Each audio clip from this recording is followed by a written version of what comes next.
কালকে আমি তোমাদের সাথে শেয়ার করেছিলাম পারাদ্বীপের জগন্নাথ মন্দির রথের দিন সকালে ঠিক কিভাবে সেজে ওঠে, আর এখন শেয়ার করব রথের দিন বিকেলে কিভাবে সেজে ওঠে। এখন চলছে ঠাকুর তোলা, একে একে 3টে ঠাকুর সব রথে তোলা হচ্ছে। তারপর এখানে কিছু নিয়ম কানুন আছে। ওই ধরো চেয়ারম্যানরা আসবে, উনি প্রথম ঝাড়ু দেবেন, তারপরে পুজো আরতি শুরু হবে, তারপর হবে রথযাত্রা।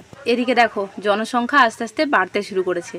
5টা অ্যাম্বুলেন্স এসেছিল জানো তো, আর এসেছিল 2টো ফায়ার ব্রিগেডের গাড়ি। সব কিছু কমপ্লিট হয়ে গেল বিকেল 3টে, এখন রথ টানা শুরু হয়েছে। এখানে এত পরিমাণে ভিড় হয়, আর ছেলেগুলো দড়ি টেনে সব রথ টানে, তো তাই মেয়েরা না খুব একটা সাহস পায় না কাছাকাছি যেতে। মেয়েরা কেবল রথ দর্শন করতেই যায়। কোনো রকম ভাবে যদিও কেউ সুযোগ পায় তাহলে একটু রথটা ধরে টেনে দেয়। যেমন আমি একটু সুযোগ পেয়ে গোলে টোলে গিয়ে একটু দড়িটা ধরে টেনে দিয়ে এলাম।